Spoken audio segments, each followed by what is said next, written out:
este segundo bloque de Medio de Noticias estamos recibiendo con muchísimo gusto a Wilder Tyler, quien, bueno, hasta hace bien poco era el director de la Institución Nacional de Derechos Humanos. Un gusto que estés con nosotros esta mañana.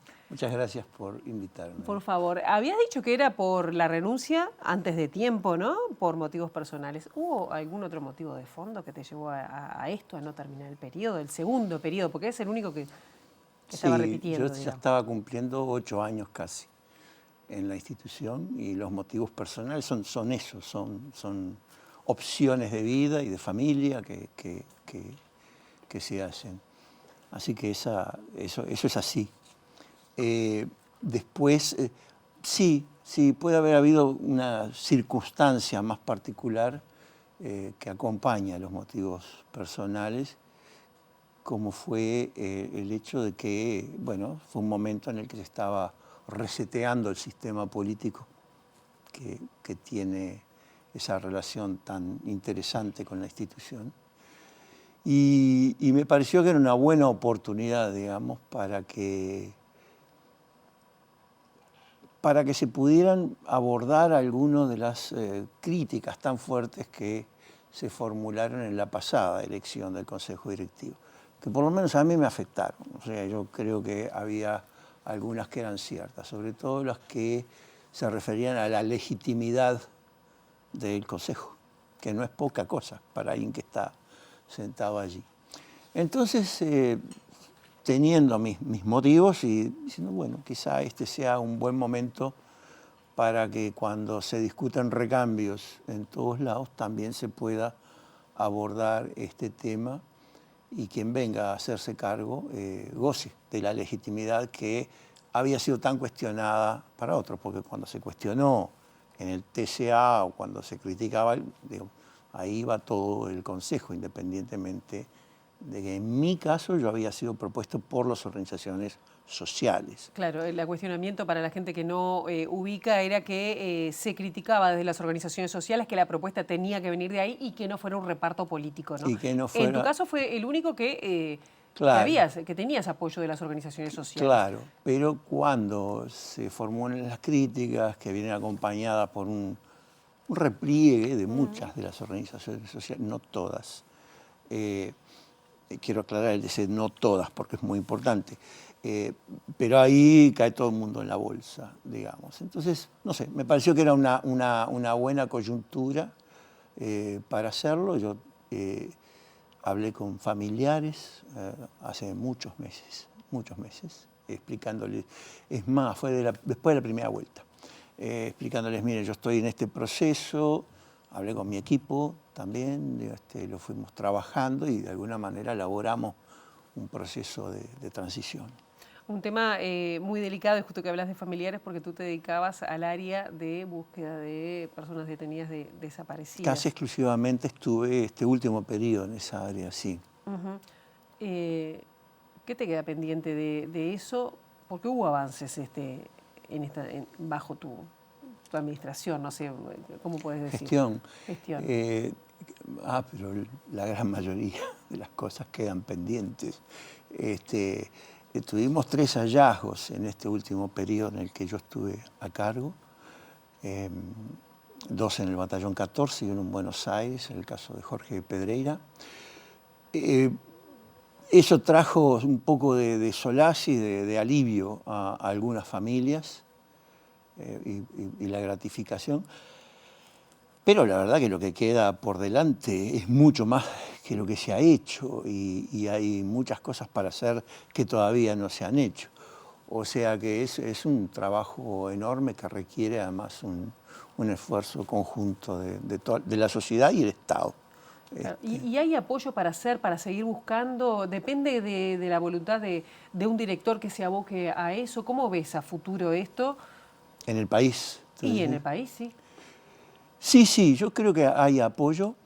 Yo le tengo fe al presidente de la República y a la vicepresidenta, pero sin hacer propaganda te voy a explicar por qué. Porque durante los años en los que yo estuve trabajando en esto, ambos prestaron un apoyo sustantivo, material, comprometido y silencioso. nunca hicieron campaña política, que fue muy valorado además por esto. Esto se transformó en máquinas para el Batallón 14, por ejemplo, pero también en un respaldo importantísimo en todo el trabajo de necrópolis, por parte de COSE. No hubiéramos identificado a Amelia Sanjurjo si no hubiéramos tenido acceso a esos archivos, si no hubiéramos tenido acceso a necrópolis, si no hubiera habido una movilización en serio interna de esa materia. Estuvimos 11 meses buscando esa identidad. Entonces, uno y otro, yo creo que ya demostraron eso. Vamos a ver cómo reacciona el resto, el entorno, como se le dice a veces, ¿verdad? Y los demás mecanismos del Estado. Allí el gran enemigo de esto, uno de los grandes enemigos, hay más de uno, ha sido la burocracia estatal, ¿no? Que te tranca. Y cuando alguien quiere crear obstáculos, entonces apela también a la burocracia estatal. Se necesita un mecanismo que desbloqueen eso. Pero por lo menos yo diría que estamos en una buena coyuntura para que se avance más todavía. ¿Crees que es importante cambiar y volver en la próxima institución de derechos humanos, volver a que sean las organizaciones y que no estén supeditadas al poder político o a los sectores políticos para poder tener más libertad en la defensoría del pueblo, que es un poco Sí. el último refugio de la ciudadanía? A mí lo que me parece es que la clase política tiene que entender qué tipo de mecanismo es la Institución Nacional de Derechos Humanos. ¿No la entiende? No, todavía no, le falta.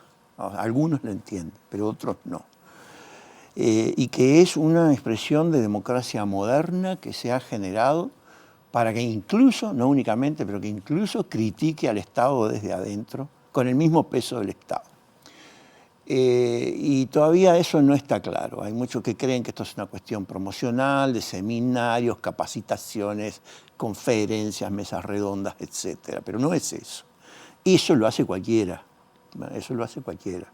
O sea, la defensa de las víctimas de la arbitrariedad estatal desde adentro del Estado solo lo puede hacer una institución. Y es muy bueno que Uruguay tenga una institución y que tenga una institución con un involucramiento muy importante de la sociedad civil. No quiere decir que esto separe a la clase política. Yo creo que tienen que de alguna manera ensamblar. Y me parece que ahí hace falta un poco más de educación en cuanto al rol de esta institución, por razones obvias también, porque es joven, se ha llevado unos cuantos porrazos, ha cometido errores y la clase política no ha terminado de entender lo que votó en su oportunidad. Entonces, es un proceso que va a ser largo. Pero yo creo que sí, creo que al final vamos a salir fortalecidos. Y en esa falta de comprensión de los partidos políticos, está el caso de la directora de la Institución Nacional de Derechos Humanos, que tiene un expediente, un informe de la institución diciendo que hubo acoso laboral, que lo tiene que resolver el Parlamento, tiene los elementos, el expediente, y no lo resolvió. Sí, ese es el caso. Allí hubo un procedimiento que yo te diría, es sui generis porque es para casos de acoso laboral, pero esencialmente es una investigación administrativa. Esa investigación administrativa concluyó que había una circunstancia con componentes de acoso laboral. Y bueno, ahí lo que tiene que hacer la institución es elevar esto al Parlamento porque el Consejo Directivo, que es quien concluye esto, en el que yo estaba, no tiene facultades disciplinarias. O sea, se nos pidió que, bueno, ¿cómo es esto? Que hay que destituirla. No, la nombró el Parlamento, la Asamblea General, y son quienes pueden destituirla. Y se está en eso. Sé que el expediente está en el Parlamento. El tema de que Carmen, que es la directora, Carmen Rodríguez, se mantenga en el cargo, que no haya resolución del Parlamento, ¿de alguna manera obra de vuelta en una deslegitimación de la institución y del Consejo? Yo creo que es uno de los elementos, no el único, que ha llevado a la institución a sufrir una situación de crisis. Esto es parte de la crisis de liderazgo, si se quiere, bueno, el hecho que algunos también nos estemos yendo, que también debilita más al liderazgo, pero una de las causas de la crisis de liderazgo es esto, que siga ejerciendo la presidencia cuando pesa una presunción. Yo no estoy diciendo de renunciar a la institución y eso, pero por lo menos haberse apartado por un periodo era una opción razonable desde mi punto de vista. Bueno, ella optó por algo distinto. Wilder, me quedaría charlando más, pero se nos acaba el tiempo y solo un comentario respecto a la situación que se vio en Econcar, que acaba de sacar además un nuevo comunicado de la Institución de Derechos Humanos con respecto a este nuevo incendio que cobró 4 víctimas. No se está resolviendo, la institución que obra como testigo, denuncia, ¿qué tal?